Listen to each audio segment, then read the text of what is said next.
नमः।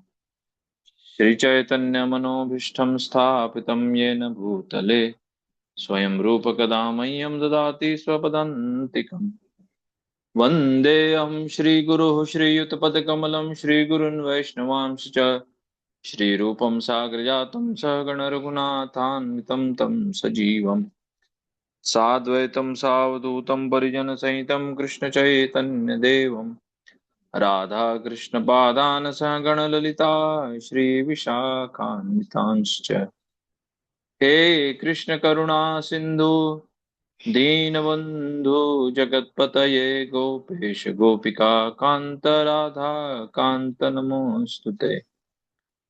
जयतां सुरतोपंगो मम मंदमतेर्गतिमत्सर्वस्व पदाम्भोजो राधा मदन मोहनो दिव्य वृंदारण्य कल्पद्रुमाद श्रीमद् रत्नागर सिंहासनस्थो श्री श्री राधा श्रील गोविंद देवो प्रेष्ठालिभिः सेव्यमानो स्मरामि। श्रीमान् रासरसारम्भी वंशीवटतटस्थित कर्षण वेणुस्वनिर्गोपी गोपीनाथ श्रियस्तु नः। तप्त कांचन गौरांगे राधे वृंदावनेश्वरी वृषभानुसुते देवी प्रणमामि हरि प्रिये। जय श्री कृष्ण चैतन्य प्रभु नित्यानंद श्री अद्वैत गदाधर शिवासादि गौर भक्तवृंद। हरे कृष्ण कृष्ण कृष्ण हरे हरे हरे राम राम राम हरे हरे। मूकं करोति वाचालं पङ्गुं लङ्घयते गिरिं यत्कृपातमहं वन्दे श्रीगुरुदीनतारिणीं परमानन्दमाधवम् श्रीकृष्ण चैतन्य ईश्वरम्।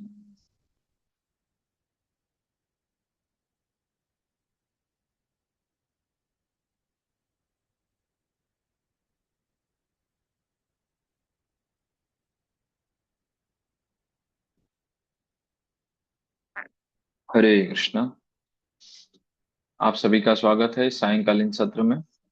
तो कल हमने अध्याय 10 के बारे में चर्चा किया था। आज हम लोग अध्याय 11 से शुरू करेंगे। और कल हमने जो चर्चा किया अध्याय 10 में, तो आखिरी के जो श्लोक हैं उसमें श्रीला प्रभुपाद तात्पर्य में लिखते हैं कि आ, अर्जुन को केवल यह इतना जान लेना चाहिए कि सारी वस्तुओं का अस्तित्व इसीलिए है, हाँ, क्योंकि कृष्ण श्री कृष्ण उनमें परमात्मा के रूप में प्रविष्ट हैं। ब्रह्मा जैसे विराट जीव से लेकर एक क्षुद्र चींटी तक इसीलिए विद्यमान है क्योंकि श्री भगवान उन सब में प्रविष्ट होकर उनका पालन करते हैं। मतलब उन्होंने आखिरी के श्लोक में 10वें अध्याय के इस श्लोक में यही बताया है कि क्या बताया है कि मैं अपने एक अंश मात्र से इस संपूर्ण ब्रह्मांड का को व्याप्त हूं और उसका भरण पोषण करता हूं। हाँ? क्या बोलते हैं, कृत्सन्न मेकांक्षेन स्थितो जगत, बोलते हैं विष्टभ्या अहमिदम। तो बोलते हैं कि मैं सभी के हृदय में विद्यमान हूं और मैं सबका मैं पालन करता हूं। केवल इतना जान लेना है बोलते। यहाँ पर यह भी बताते हैं कि यद्यपि ये जो संवाद हो रहा है अर्जुन और भगवान कृष्ण में कुरुक्षेत्र के युद्ध स्थल के इसमें ही हो रहा है, वो रथ पर आरूढ़ है, उनके सारथी बनकर भगवान अर्जुन के साथ वहां पर बैठे हुए हैं। हाँ, फिर भी वे पूरे ब्रह्मांड को क्या कर रहे हैं, उसमें व्याप्त हैं और संभालते हैं। ऐसा नहीं कि केवल कुरुक्षेत्र का ही केवल वो, हर जगह वो पूरा संभाल रहे। इसलिए अर्जुन कृष्ण के सर्वव्यापी रूप को देखना चाहता था। और इस प्रकार दोनों श्लोकों के बाद अर्जुन कृष्ण से अपना विश्व रूप प्रकट करने का अनुरोध करता है। हम्म। तो अब यहाँ पर आज हम 11वें अध्याय के बारे में हम आज यहाँ पर देखेंगे, विराट रूप जिसका है कि भगवान मतलब विराट रूप दिखाते हैं अर्जुन को, किस प्रकार अर्जुन को दिखाते हैं। तो यहाँ पर अलग अलग इसमें हम इसको श्लोक संख्या 1 से लेके 8 तक अर्जुन की उसमें प्रार्थना है कुछ पहले के श्लोकों में। और उसके बाद फिर कृष्ण अपना विराट स्वरूप का वर्णन करते हैं और अर्जुन से अपना सर्वव्यापी विश्वव्यापी रूप दिखाने का अनुरोध करते हैं अर्जुन भगवान कृष्ण को। और कृष्ण पहले अपने विश्व रूप का वर्णन करते हैं और फिर अर्जुन को उसे देखने के लिए दिव्य दृष्टि प्रदान करते हैं। यह भी इसी श्लोक में आएगा, 1 से लेके 8 श्लोक में इसका वर्णन आता है। उसके बाद 9 श्लोकों से लेके 31 तक जो है भगवान पूरा विराट रूप का वर्णन करते हैं अलग अलग। हाँ, मतलब वहां पर फिर संजय बताते हैं जो कि व्यासदेव के द्वारा जिनको दिव्य दृष्टि प्रदान की गई थी वो धृतराष्ट्र को बता रहे हैं। ये पूरा मतलब जो दर्शन है, पूरा जो वहां का जो सिनेरियो है वो संजय उनको बता रहे हैं और संजय को भी दिव्य दृष्टि प्रदान हुई थी। हाँ, तो जिसको जिसको यहाँ पे हम देखेंगे कि जिसको जिसको भगवान ने दिव्य दृष्टि प्रदान की थी वही उस विराट रूप का दर्शन कर पा रहा था। सभी लोग नहीं कर पा रहे थे वहां पे कुरुक्षेत्र के युद्ध स्थल में। तो ये भी यहाँ पर बताता मतलब यहाँ पे वर्णन आएगा। हाँ, और उसके पहले अलग अलग चीजों में यहाँ पर इसका फिर प्रश्न पूछते हैं। और फिर ये काल के बारे में 32वें से 34वें श्लोक तक काल के बारे में वर्णन आता है। और 35वें से 46 श्लोक में जो है अर्जुन की फिर से प्रार्थनाएं होती हैं। वो बहुत अज्ञानतावश जिसको मित्र समझने लगता है फिर वो भगवान और मित्रवत व्यवहार करता है उनके साथ, सोता है उनके साथ, उनका मजाक उड़ाता है, हास परिहास करता है। हाँ, फिर उसके बाद 47 से 55 55 श्लोक तक मतलब केवल इसका वर्णन आता है कि जो शुद्ध भक्त होते हैं भगवान के वही भगवान के इस द्विभुज रूप का दर्शन कर सकते हैं।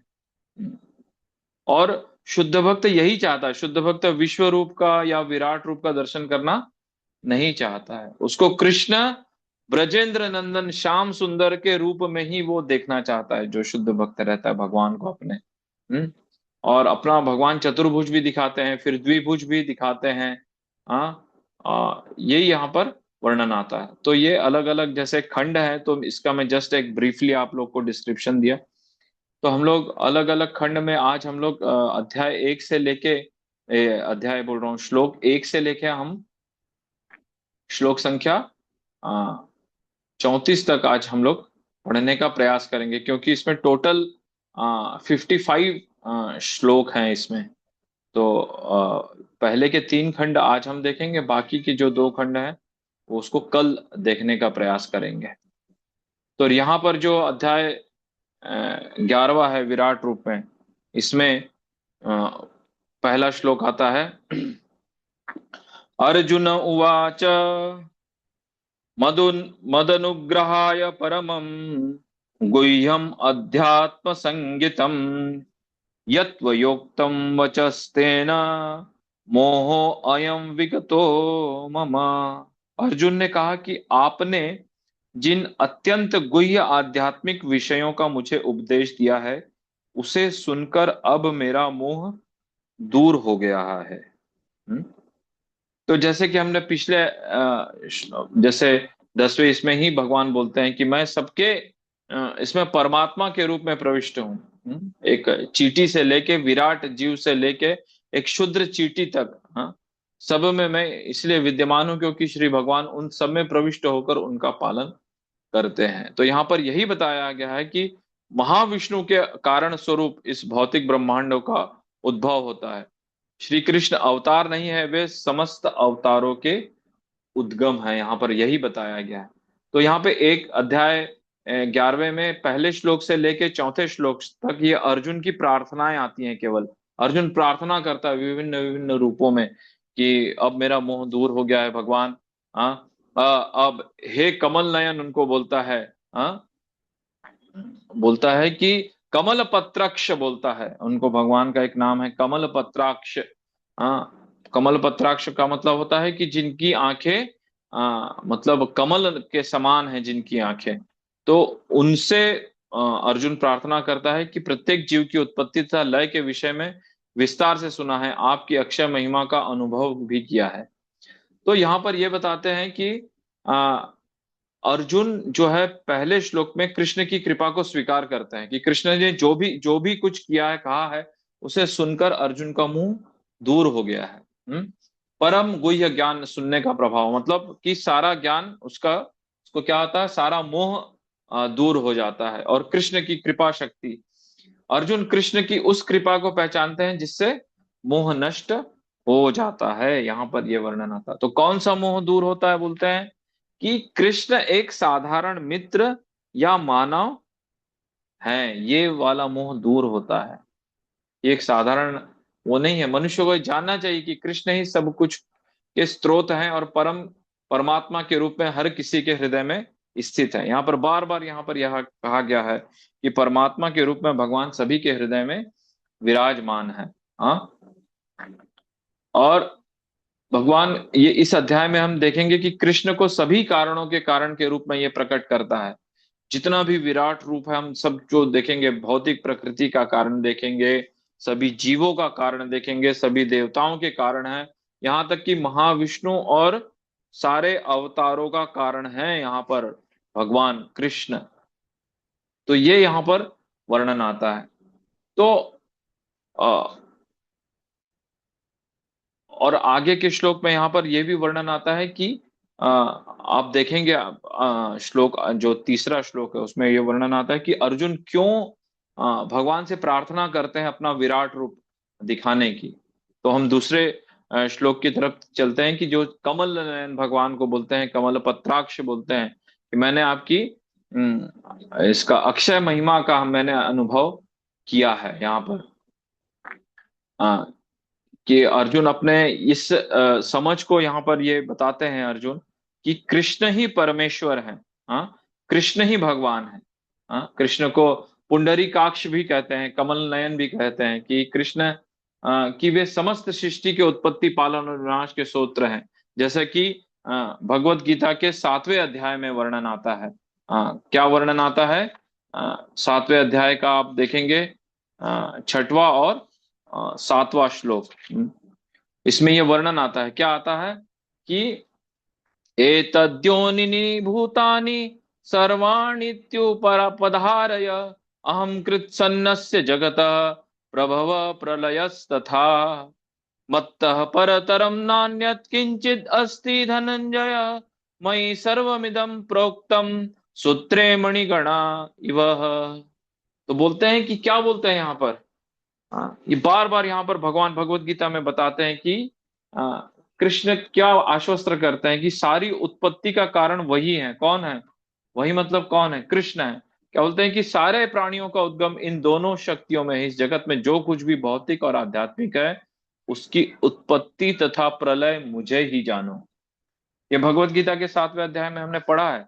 और ये सूत्रे मणिगणा, ये तो बहुत इंपॉर्टेंट श्लोक रहता है कि जिस प्रकार मोती धागे में गूंथे रहते हैं, उसी प्रकार सब कुछ मुझ पर आश्रित है, पर वो धागा नहीं दिखता है, मोती बाहर के दिखते हैं, है ना।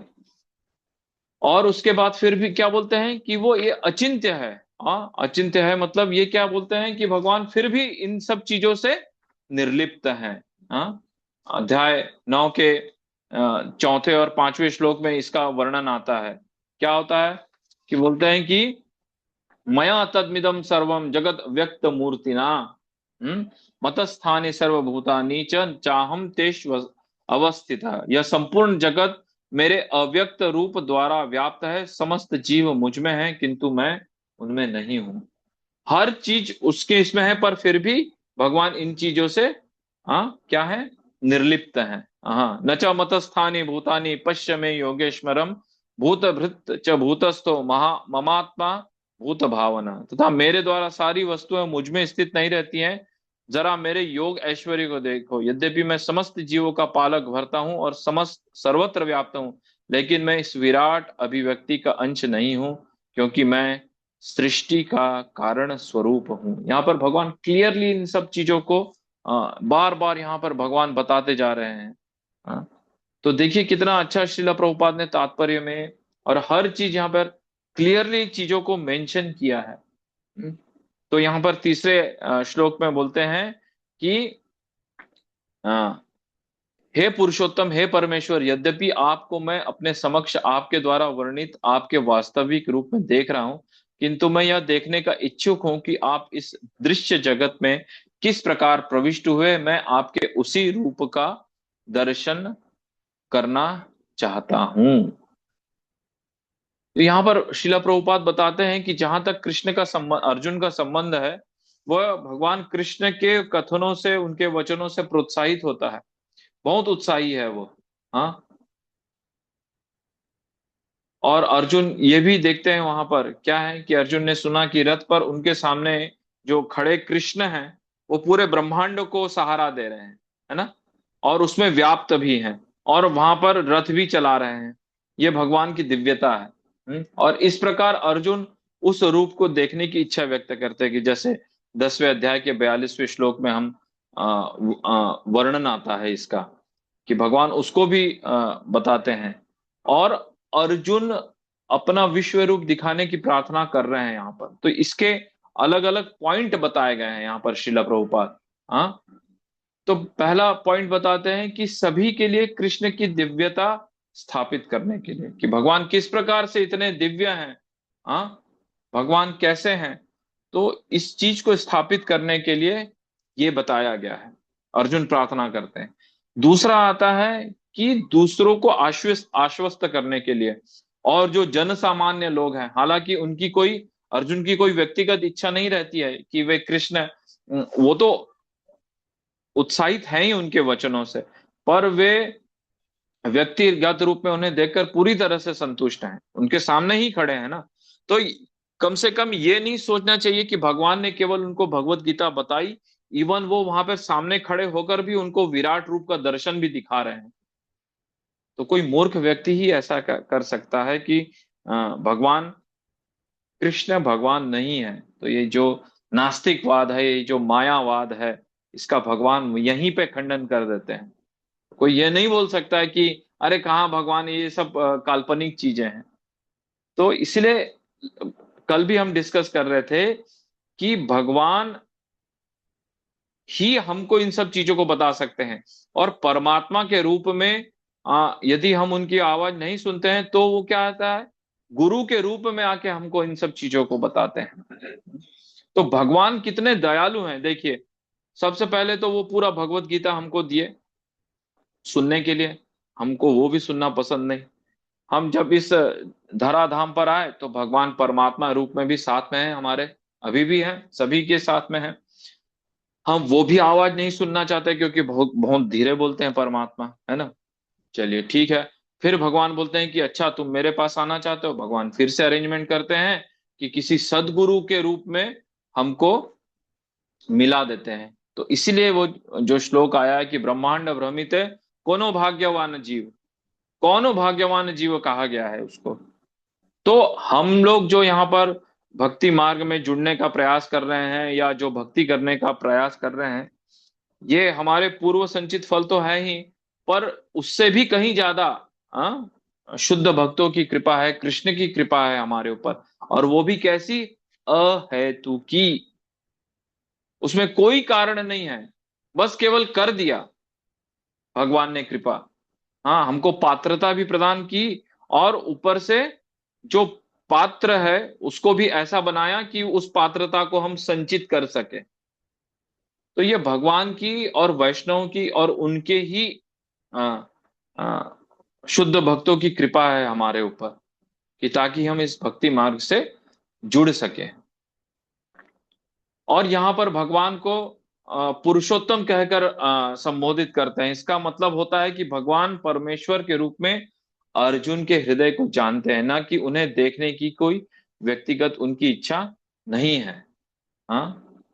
तो और तीसरा सबसे अच्छा कारण जो है, जो विशिष्ट कारण है कि क्यों भगवान विश्व रूप का, विराट रूप का दर्शन करा रहे हैं अर्जुन को, तो बोलते हैं कि ऐसे ढोंगियों से बचने के लिए, पाखंडियों से बचने के लिए, कि वो जो भगवान कृष्ण एक बेंच मार्क, एक मापदंड तय करना चाहते थे कि कोई भविष्य में ऐसा ढोंगी न हो। मतलब होंगे तो जरूर, पर जो सही में भक्ति करने का प्रयास कर रहा है, कम से कम वो तो इस चीजों को समझ पाए कि जो खुद को भगवान का अवतार बताएंगे तो हम उस इससे इस ज्ञान के माध्यम से हम उसको खंडित कर सके कि अरे तुम यदि अपने आप को भगवान सिद्ध करना चाहते हो तो दिखाओ, अपना विराट स्वरूप दिखाओ।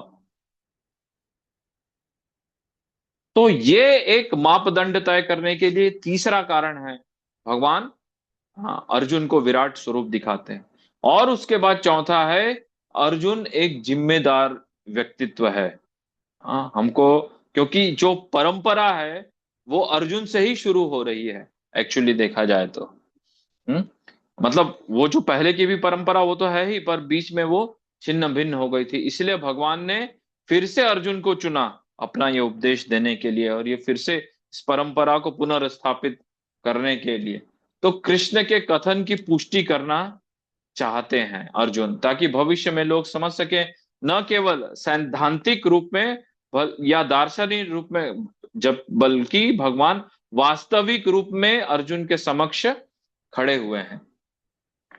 तो अपनी ये जिम्मेदारी अर्जुन पूरी तरह से समझते हैं, क्योंकि वो परंपरा के प्रारंभ हैं, यहीं से परंपरा उनकी जो छिन्न भिन्न हो गई थी वो चालू होती है। तो ये चार कारण यहाँ पर बताए गए हैं। कौन कौन सा? पहला कारण है कि कृष्ण की दिव्यता को स्थापित करने के लिए, दूसरा दूसरों को आश्वस्त करने के लिए, हाँ कि कोई व्यक्तिगत इच्छा उनकी नहीं है, अर्जुन की, हाँ, और तीसरा ढोंगियों से बचने के लिए, और चौथा एक अर्जुन एक जिम्मेदार अपनी रिस्पॉन्सिबिलिटी समझता है, ताकि और लोग ये ना समझ सके कि केवल सिद्धांत दिया है और दर्शन दार्शनिक रूप से बताया भगवत गीता।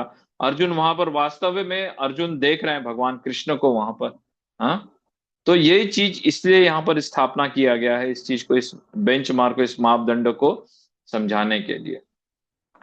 तो उसके चौथे श्लोक में चलते हैं, यहाँ पे बताते हैं, मन्यसे यदि तच्छक्यम मया दृष्टुमिति प्रभो योगेश्वरो ततो मे त्वं दर्शयात्मान अव्ययम।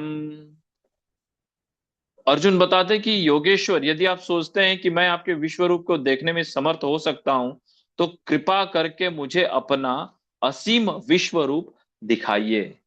ये श्लोक 1 से लेके श्लोक 4 तक ये अर्जुन अपना बता रहे हैं, अपना मंतव्य, अपनी भावनाओं को प्रकट कर रहे हैं अर्जुन यहाँ पर। हम्म तो भगवान को देखने की योग्यता है, इसीलिए बार बार अर्जुन जो है वो याचना करते हैं, वो प्रार्थना करते हैं, आदेश नहीं दे रहे हैं वहां पर। हाँ मानसिक चिंतन और भौतिक इंद्रियों द्वारा प्रत्यक्ष ज्ञान से ये संभव नहीं है कि हम मन से सोच सके विराट रूप का हम दर्शन करके मन से, या फिर ऐसा कुछ भौतिक इंद्रियों से या प्रत्यक्ष ज्ञान से ऐसा संभव नहीं है।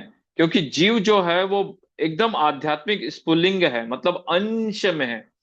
तो असीमित जो है अनंत को नहीं जान सकता, मतलब हम बहुत एकदम छोटे इसमें हैं, तो हम इन सब अनंत चीजों को हम नहीं जान पाएंगे।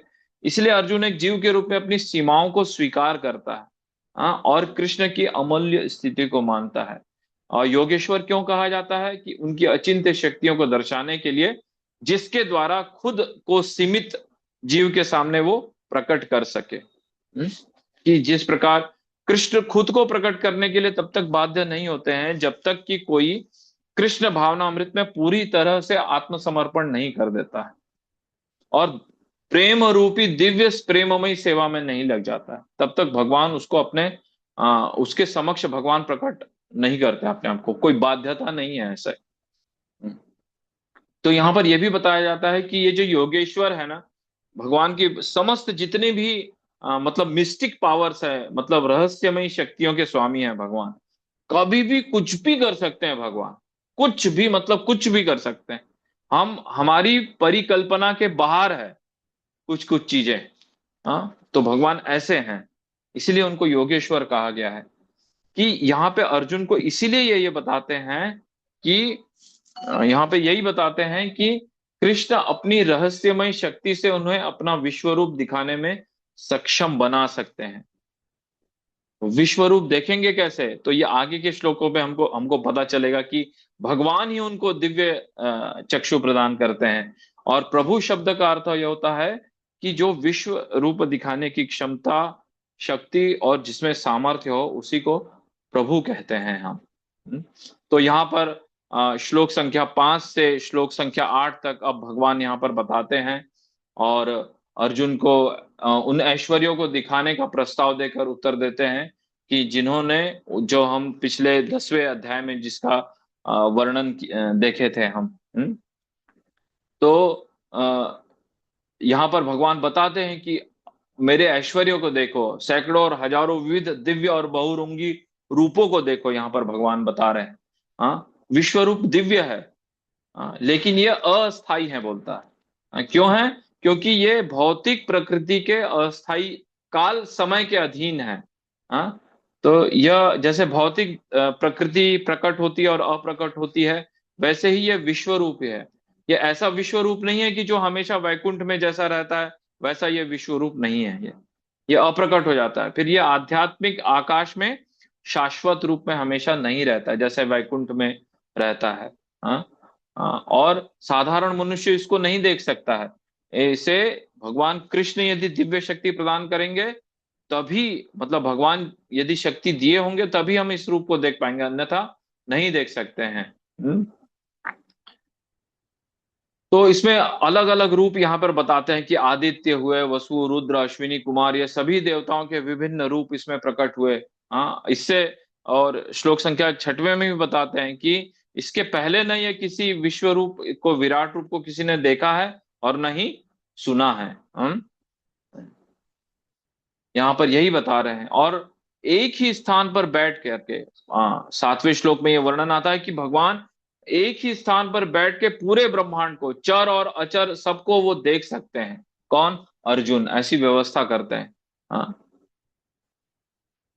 और भूत, वर्तमान, भविष्य ये सब कुछ देख सकते हैं। तो वो जो जो अर्जुन देखना चाहता है वो सब भगवान इनको दिखाते हैं। और बोलते हैं कि यहाँ पे अर्जुन का जो है जितने रिश्तेदार और योद्धाओं का जो भविष्य है और ये जो भाग्य है, ये यहाँ पर दिखाया जा रहा है। ये दिखाया जाता है। कृष्ण ने पिछले श्लोकों में पश्य शब्द का 4 बार उपयोग किया है ना। पिछले श्लोक में कई पश्य पश्य पश्य, देखो देखो देखो, ऐसे कई बार वर्णन करते हैं।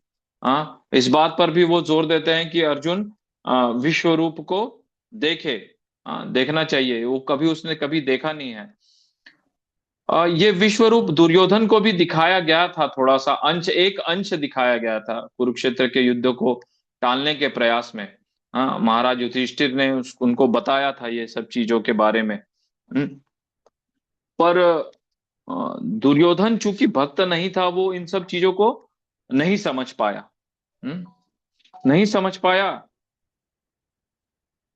Just a minute.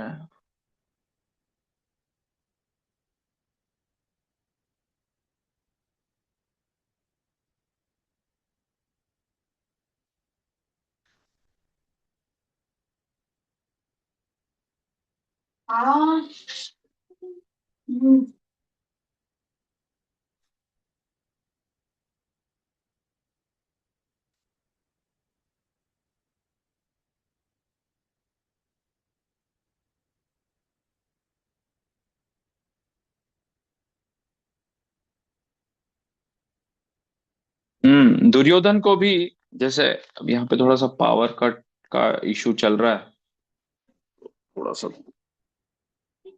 तो यहाँ पर जो दुर्योधन है, यहाँ पर यही बताया गया है कि दुर्योधन को भी यहाँ पर दिखाया गया था ये थोड़ा सा एक अंश के इसमें कि भाई ये युद्ध टल जाए और वो जो 5 ग्राम मांग रहे हैं पांडव उनको दे दिया जाए, पर वो उसको भी देने को तैयार नहीं था। हम्म।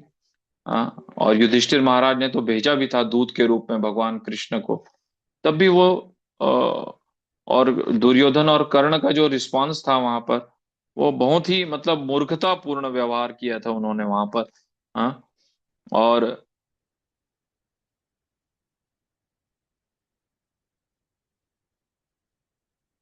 और वो ये भी ऐसा सोचे थे कि भगवान कृष्ण को वो बांध देंगे और प्रिजन हाउस में, मतलब कारागार वगैरह में डाल देंगे। तो यशोदा देवी जो की है, वो यहाँ पर एक यशोदा मैया जो उनको बांधने का प्रयास करती है, दामोदर लीला में आप देखेंगे, वो भी उनको नहीं बांध सकती है। क्यों? नहीं बांध सकी, क्योंकि वो 2 अंगुल छोटा हो जा रहा था, है ना।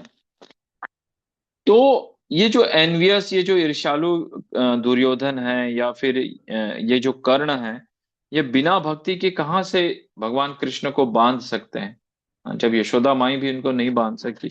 तो बोलते हैं कि अ, जब ये इन्होंने, भगवान ने अपना पूरा विराट रूप दिखाया दुर्योधन को, तो वो बड़ा एकदम घबरा तो गया ही था वो थोड़ा सा, और उस वो थोड़ा सा सबमिसिव नहीं हुआ, जैसा अर्जुन बड़ा हाथ जोड़ के करके खड़ा हुआ, उनको प्रणाम किया, उनको नमस्कार किया, पर दुर्योधन ऐसा नहीं किया था। हाँ। और हाँ, और हमेशा कृष्ण को वो छोटा दिखाना चाहता था दुर्योधन, अरे तुम ऐसी हो, तुम वैसी हो। थोड़ा सा बोलते हैं कि अरे थोड़ा सा बस ऐसी मिस्टिक पावर आ गया उसको, रहस्यमय शक्तियां आ गई हैं कृष्ण को, वासुदेव को, इसलिए ये सब करतब दिखा रहा है वो, और बाकी कुछ नहीं है। हाँ।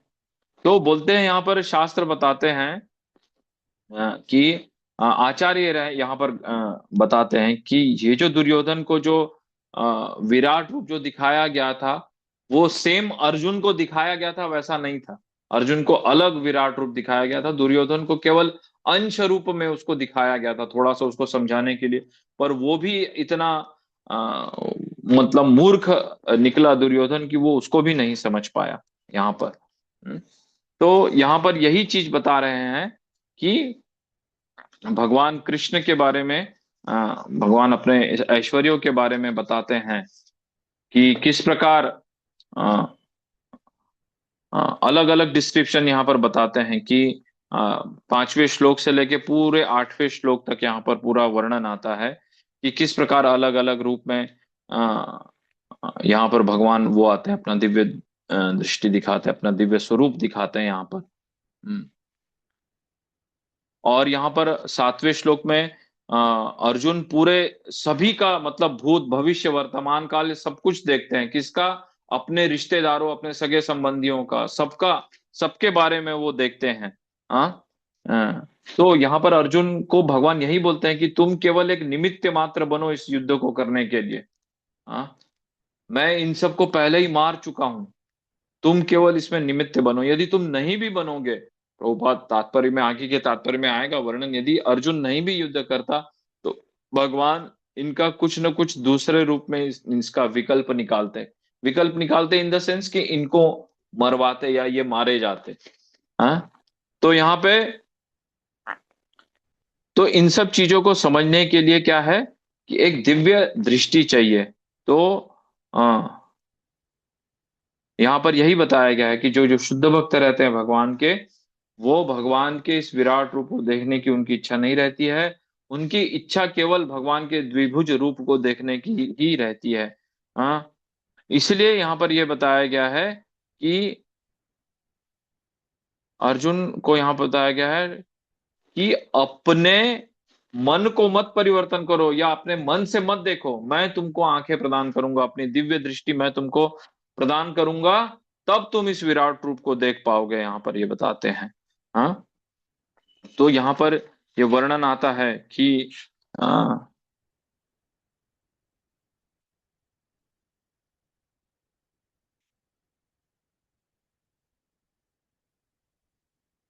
हम्म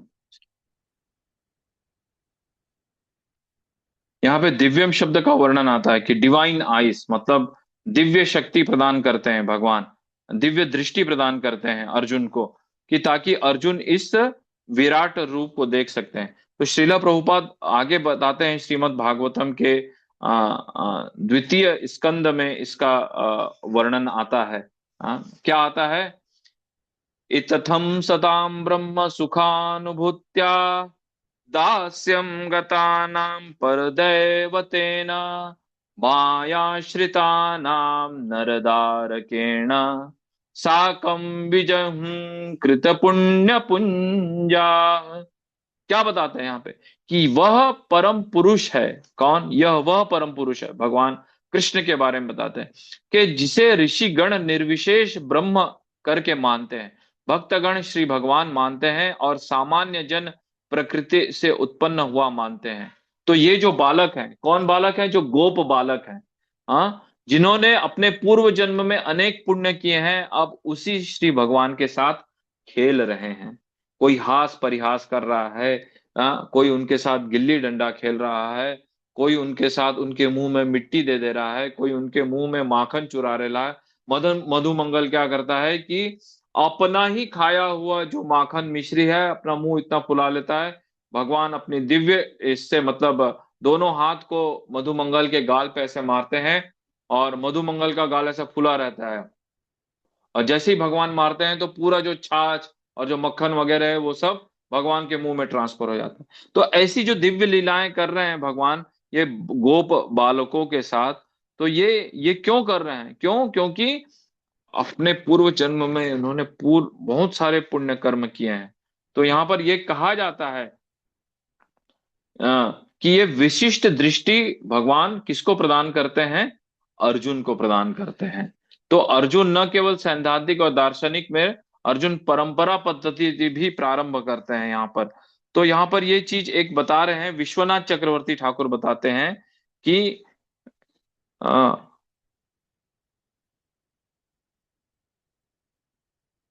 कि बोलते हैं कि क्यों अर्जुन ऐसा डायरेक्टली परसीव नहीं कर पाया अपने खुद के आंखों से, जो इतनी मधुरता भगवान कृष्ण में है। और वो भगवान के इस पार्शियल एक्सपेंशन को, जो विराट रूप इन्होंने जो प्रस्तुत किया, उसके बारे में भी यहाँ पर बताते हैं कि उसको दिव्य आंखों की क्यों आवश्यकता हुई। कि कुछ लोग यहाँ पर बताते हैं कि दैट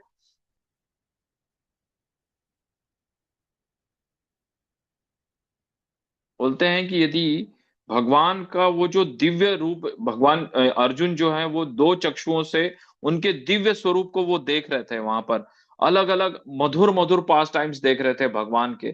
तो वो उसी आंखों से इतने भयानक रूप को वो नहीं देखना चाहते थे, इसलिए भगवान ने उनको ये दूसरी दिव्य दृष्टि प्रदान की। हाँ। और वो इतना ऐश्वर्य भी भगवान का इतना वो नहीं उस आंखों से देखना चाहते थे। हाँ। बोलते हैं कि एक बार यदि क्रिस्टल शुगर को यदि हम जैसे चखते हैं, बहुत एकदम अच्छा जो ये रहता है, शक्कर रहता है, चीनी रहता है। हाँ। तो फिर हमको मतलब गन्ने का रस और फिर हमको गुड़ का जो स्वाद है वो टेस्ट हमको अच्छा नहीं लगता है, जो हम असली चीनी जब हम चख लेते हैं। तो यही यहाँ पर यह इसीलिए यहाँ पर अर्जुन को दिव्य दृष्टि प्रदान की गई है, ताकि वो इन दिव्य दृष्टि से विराट रूप और ये जो भयानक भयानक रूप, विभत्स रूप भगवान अलग अलग रूप दिखाते हैं जिससे अर्जुन डर जाता है पूरा। हम्म। तो ये अ, अर्जुन को दिखाते हैं। तो आचार्यगण करते हैं कि अर्जुन ने इसके पहले भी भगवान की इतनी सारी मधुर लीलाएं देखी हैं, तो वो आंखें अलग थी, और ये जो दिव्य आंखें भगवान कृष्ण ने उनको प्रदान की है, ये केवल विराट रूप को देखने के लिए प्रदान की थी भगवान ने यहाँ पर। और यहाँ पर 9वें अध्याय में भी यहाँ पर बताते हैं कि संजय को भी, जैसे हमने पिछले इसमें चर्चा किया कि संजय को भी ऐसी ही दिव्य दृष्टि प्रदान थी उनको। हाँ। और यहाँ पर वर्णन आता है कि श्रीला प्रभुपाद 10वें श्लोक में और 11वें श्लोक में अनेक अनेक बार बार इसमें तात्पर्य में देखेंगे कि बहुत सारे बार बार अनेक अनेक शब्द आते हैं। तो कि अर्जुन मतलब बहुत सारे मैनिफेस्टेशन देखता है अर्जुन वहां पे, अलग अलग अलग रूप में, पूरे ब्रह्मांड में। हाँ, यहाँ पर ये सब चीजें देखता है यहाँ पर अर्जुन। तो यहाँ पर यही वर्णन आता है।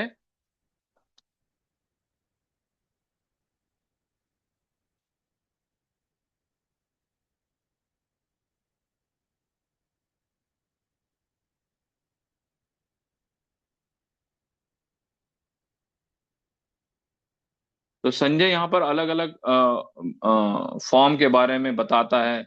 बहुत सारे उनके मुंह रहते हैं, बहुत सारी आंखें रहती हैं, बहुत सारे उनके आभूषण हैं, बहुत सारे हथियार हैं, बहुत सारे हार हैं उनके पास। और भगवान की बहुत ऐसी रहस्यमय शक्तियां हैं, इनकंसीवेबल पोटेंसी है भगवान के पास। और उसके बाद और हर चीज अर्जुन वहीं पे बैठ के देख पा रहा है। और अर्जुन बड़ा आश्चर्य का भी अनुभव करता है, और एकदम कभी कभी बिल्कुल वो मतलब उसका दिमाग ही घूम जाता है कि चल क्या रहा है, हो क्या रहा है यहाँ पर, ये सब चीजें। और कृष्ण यहाँ पर क्या है, अनलिमिटेड है, अनंत है भगवान। हाँ, उनके माध्यम से वो अर्जुन हर चीज को देख पा रहा है। ब्लेजिंग सन यहाँ पे बताया गया है कि हाँ, तो बोलते हैं कि हर जगह से इतना दिव्य प्रकाश निकल रहा था, बोलते हैं कि जैसे हजारों सूर्य एक बार आकाश में चमके, ऐसा दैदीप्यमान प्रकाश भगवान के मतलब दिव्य इससे निकल रहा था। और अर्जुन को देख के मतलब ऐसा देख पाना ही असंभव था, पर चूंकि उसको दिव्य दृष्टि प्रदान थी, तो वो उन सब चीजों को देख पा रहे थे। वो देख रहे थे कि भगवान की जो आंखें हैं वो सूर्य और चंद्रमा है। भगवान की आंखें, ये 19वें श्लोक में यहाँ पर वर्णन आता है कि, और इसके बाद यहाँ पर वर्णन आता है कि मतलब 15वें अध्याय से 15वें श्लोक से 19वें श्लोक तक भगवान यहाँ पर अर्जुन अपने रियलाइजेशन के बारे में बताता है यहाँ पर। जो उसने इस विराट रूप यूनिवर्सल फॉर्म में देखा, वो उस रियलाइजेशन को यहाँ पर अलग अलग बताता है। जैसे तो आप सूर्य की भांति हैं, और आप इमेजरेबल हैं, आपको आपकी गणना नहीं की जा सकती है। हाँ, और उसके बाद 19वें श्लोक से लेके 21वें श्लोक तक अब अर्जुन काल रूप का वर्णन यहाँ पर करता है कि किस प्रकार काल रूप में, मतलब समय के रूप में। ये कंटिन्यू यहाँ पर बताता है कि किस प्रकार समय के रूप में भगवान वो करते हैं। तो बोलते हैं कि आपकी बहुत सारी असंख्य हाथ, असंख्य भुजाएं हैं, असंख्य सूर्य हैं, और बहुत सारे मतलब जिसकी हम गणना नहीं कर सकते, इतने सूर्य और चंद्र दिख रहे हैं, जैसे आपकी आंखें हो वो। और जिसका ना कोई आदि है, ना कोई अंत है, ना कोई मध्य है, ये भी यहाँ पर बताते हैं। तो और इस प्रकार यहाँ बोलते हैं कि द्याव पृथिव्याह बोलते हैं कि, जो बोलते हैं कि स्वर्ग और पृथ्वी के बीच का जो स्थान है, और लोकत्रयम, तीन तीन जो विश्व है, इसके बारे में भी यहाँ पर बताते हैं कि अलग अलग लोग, देवी देवता भी उसको देख रहे थे। जैसे जैसे हमने पहले भी डिस्कस किया कि भगवान का ये विराट रूप वही लोग देख पा रहे हैं जिसको भगवान ने दिव्य दृष्टि प्रदान की है। इवन मतलब यहाँ पे वर्णन आता है कि अन्य लोगों के देवी देवता भी इस विराट रूप का दर्शन करके बड़ा वो हो रहे थे, डेमी गॉड। और इसमें यहाँ पर वर्णन आता है कि जो अलग अलग प्रार्थनाएं करते हैं, जो भक्त रहते हैं या जो ऋषि मुनि रहते हैं, वो अलग अलग प्रार्थनाएं करते हैं भगवान से। हाँ, और यहाँ पर अलग अलग रस चेंज होते हैं यहाँ पर। हाँ, और यहाँ पर दो एनालॉजी भी यहाँ पर दी गई है। तो ये सब जो चीजें हैं, जैसे अ, नदी जो है, जो नदी की जो तरंगे है, नदी की जो धार है, वो किस तरफ चले जाती है, हमेशा जैसे सागर की तरफ जाते जाती है, वैसे ही यहाँ पे एक और एनालॉजी दी है, जो जो पतंगे वगैरह हैं। तो वो मतलब जो अग्नि जल रही है उसमें उन लोग समाविष्ट होते जाते हैं। तो उसमें से कुछ कुछ लोग ऐसे भी होते हैं कि जो अपने आप को क्या समझते हैं, हाँ, कि जो अपने आप को ये समझते हैं कि थोड़े से राक्षसी स्वभाव के रहते हैं, पर वो अपने आप को जला लेना चाहते हैं, जैसे पतंगे अपने आप को इसमें जला लेती हैं। तो उसी प्रकार यहाँ पर भी इसका वर्णन आता है। और टाइम, समय के बारे में यहाँ पर वर्णन करते हैं कि सुपर सोल, कि जो परमात्मा रहता है वो सारे इसको कॉस्मिक इवेंट्स को वो कंट्रोल करता है, सुपर सोल। और यहाँ पर ये वर्णन आते हैं कि यहाँ पे एक प्रश्न, अर्जुन प्रश्न पूछता है कि अ,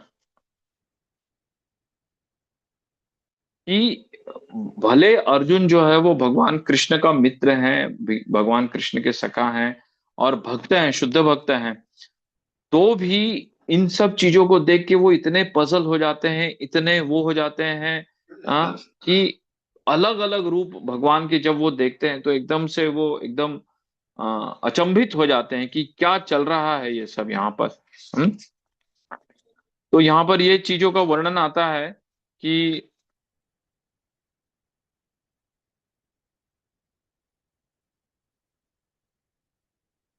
देखिए यहाँ पे ना 17वें श्लोक में अपरिमेय के शब्द के बारे में बताया गया है कि जिसको, अपरिमेय का अर्थ होता है कि जिसको हम मेजर नहीं कर सकते या जिसको हम नाप नहीं सकते हैं।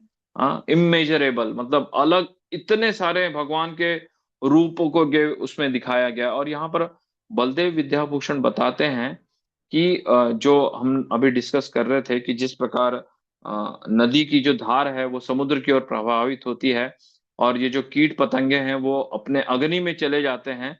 हाँ, और तो अलग अलग जो वॉरियर थे, जो योद्धा थे, वो भी अपने आप को बहुत योद्धा समझते थे कि अरे हाँ, हम आग से हम खेल सकते हैं, हम आग में हम जा सकते हैं। तो वो अपने आप को वहां पे ले जाके नष्ट कर देते हैं वहां पे।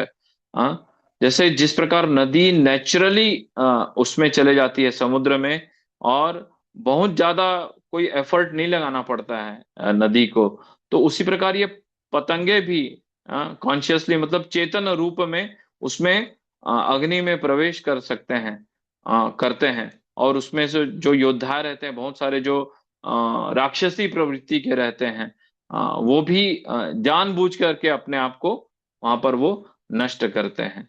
हाँ, तो यहाँ पर काल रूप में यहाँ पे वर्णन आता है 32वें, 33वें और 34वें श्लोक में। यहाँ पे काल रूप में वर्णन आता है कि भगवान क्या बताते हैं यहाँ पर।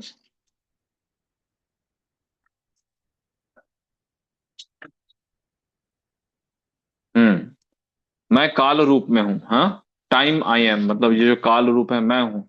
हाँ, उसका उसका क्या मिशन रहता है कि हर चीज का नाश कर देना। हाँ, और मतलब बोलता है कि सारे इसका नाश होगा यहाँ पर। किसको छोड़ के? पांडवों को छोड़ के सभी का नाश होगा यहाँ पर। और यहाँ पर ये बताते हैं कि अर्जुन को लड़ने की इच्छा नहीं थी। हाँ, कई बार हम यहाँ पे भगवत गीता के श्लोकों में देखते हैं ना कि अरे मेरे मित्रगण मारे जाएंगे, मेरे परिवार के चाचा भतीज, चाचा ताऊ वाऊ ये सब मारे जाएंगे, मेरे गुरुजन मारे जाएंगे, मेरे वरिष्ठ लोग मारे जाएंगे। ये अर्जुन कई बार भगवान को बोलते हैं। तो यहाँ पर यही वर्णन आता है कि भगवान यहाँ पर इंडिकेशन दे रहे हैं कि ये सब पहले मारे जा चुके हैं। तुमको केवल युद्ध करना है और तुमको केवल निमित्त बनना है मेरा, बस, और कुछ नहीं करना है तुमको। हाँ, हाँ। और कथा उपनिषद में यहाँ पर वर्णन आता है कि ये जितने ब्राह्मण क्षत्रिय और जितने हैं, ये मतलब ये भोजन है by the supreme as the all devouring giant. बोलते हैं कि यहाँ पर वर्णन आता है कि कृष्ण अर्जुन को यहाँ पर इंस्ट्रक्शन दे रहे हैं। क्या दे रहे हैं? कि सव्यसाची यहाँ पर वर्णन आता है। सव्यसाची का अर्थ क्या होता है? सव्यसाची का अर्थ होता है कि जो दाएं और बाएं दोनों हाथों से युद्ध कर सके उतने ही बल से, उसको बोलते हैं कि सव्यसाची, मतलब दोनों को से वो तीर चला सके, दोनों हाथों से, राइट और लेफ्ट, और उतने ही बल से वो तीर चलाता है, उनको बोलते हैं सव्यसाची। निमित्र मात्रण बोलता है बिकम एन इंस्ट्रूमेंट। केवल तुम निमित्त बनो बस। उसको तुमको कुछ नहीं करना है। ये सब मेरे द्वारा पहले मारे जा चुके हैं। और ये आगे भी मारे जाएंगे इन लोग। तो इसके लिए तुमको शोक भय और मोह करने की कोई आवश्यकता नहीं है। बहुत स्पेसिफिक भगवान का प्लान रहता है इसमें, कॉस्मिक मैनिफेस्टेशन के लिए। क्यों? क्योंकि वो व्यक्ति को, बद्ध जीव को वो चांस देते हैं बैक टू गॉड हेड, भगवत धाम जाने के लिए, कि आओ और मेरे धाम में तुम वापस चले जाओ। यहाँ पर ये बताते हैं।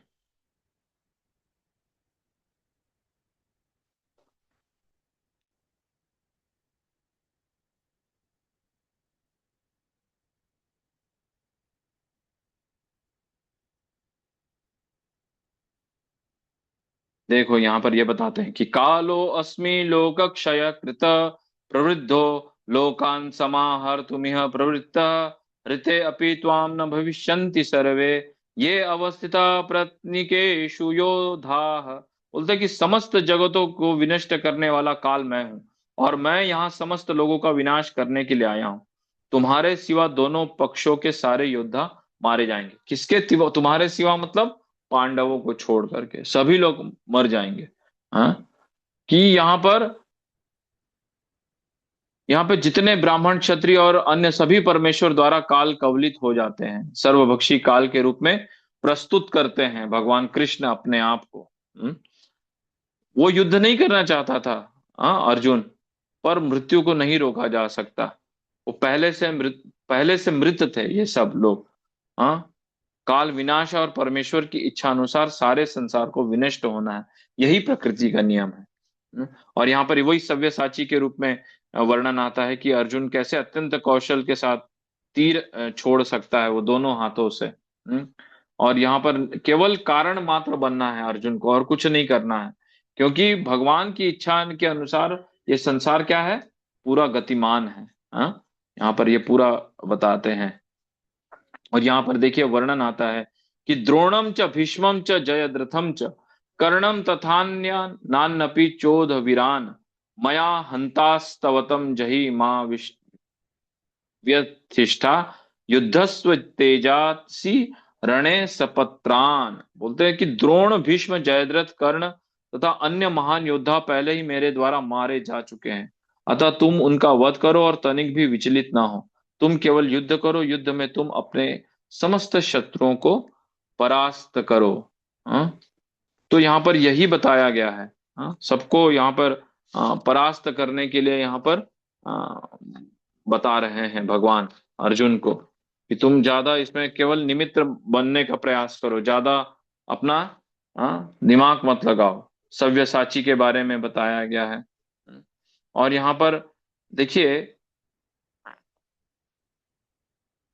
यहाँ पे आप देखेंगे कि दूसरे अध्याय के 6वें श्लोक में भी यहाँ पर वर्णन आता है। क्या वर्णन आता है कि अ, अर्जुन अपने आप को अनिश्चितता वहां पर अपनी वो करता है, प्रकट करता है कि अरे ऐसे कैसे हो सकता है कि कौन जीतेगा युद्ध। आप यदि देखेंगे दूसरे अध्याय का 6वां श्लोक क्या है, दूसरे अध्याय का 6वां श्लोक क्या बोलता है कि, एक जस्ट मिनट। हाँ,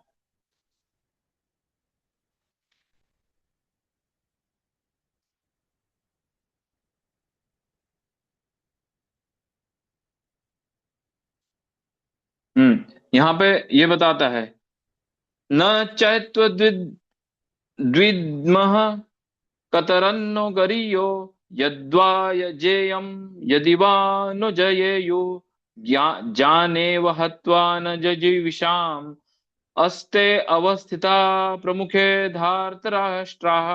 बोलते हैं, हम यह भी नहीं जानते कि हमारे लिए क्या श्रेष्ठ है, उनको जीतना या उनके द्वारा जीता जाना। यदि हम धृतराष्ट्र के पुत्रों का वध कर देते हैं तो हमें जीवित रहने की आवश्यकता नहीं है, फिर भी वे युद्ध भूमि में हमारे समक्ष खड़े हुए हैं। यहाँ पे यही बताते हैं कि अर्जुन अपने आप का वहां पे वो एक्सप्रेस करता है इस अनसर्टेनिटी को।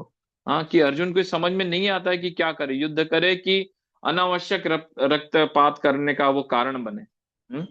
पर कृष्णा उसको बोलते हैं कि जेता असी। हाँ, जेता असी का मतलब होता है, क्या होता है जेता असी मतलब, कि तुम्हारी विजय होगी, तुम जीतोगे।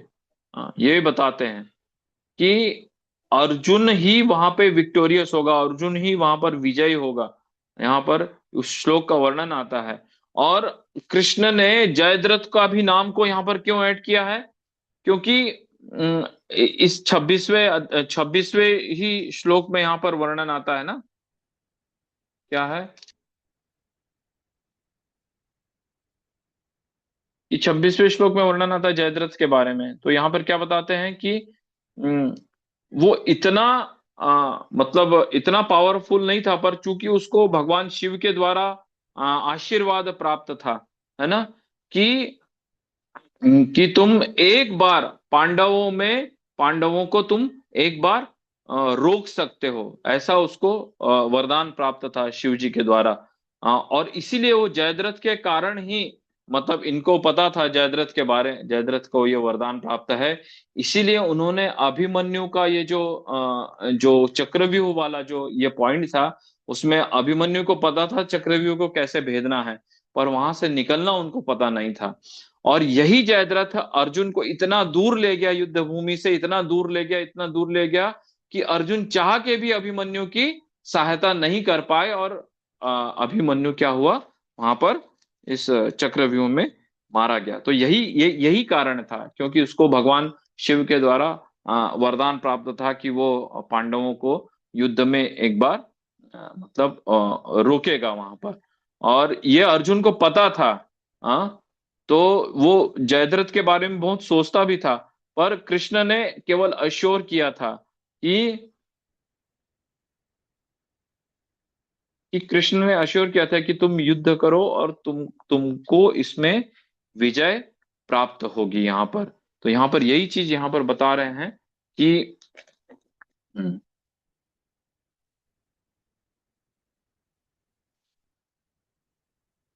क्या बताते हैं यहाँ पे 34वें श्लोक में कि कृष्ण भावनामृत में हमको कर्म करना चाहिए, प्रत्येक व्यक्ति को, श्रीला प्रभुपाद लिखते हैं। और गुरु के माध्यम से श्री भगवान को हम जाने। डायरेक्टली हम नहीं जान सकते। कल के भी श्लोकों में हम देख रहे थे कि गुरु के द्वारा ही हम भगवान तक पहुंच सकते हैं। हम जैसे गुरुवाष्टक में भी गाते हैं, यस्य प्रसादात भगवत प्रसादो यस्य प्रसादात न गति कुतोपि। ध्यायान्स्तु वंस्तस्य यशस्त्री संध्यम वंदे गुरु श्री चरण अरविंदम। हाँ, तो ये भविष्य हमको ऐसा बनाना चाहिए कि हम भगवान की योजनाएं, उन्हीं की कृपा से हम समझ सकते हैं। और भक्तों की योजनाएं उनकी ही योजनाएं रहती हैं। किसकी योजनाएं? भगवान की ही योजनाएं रहती है, भक्तों की योजनाएं।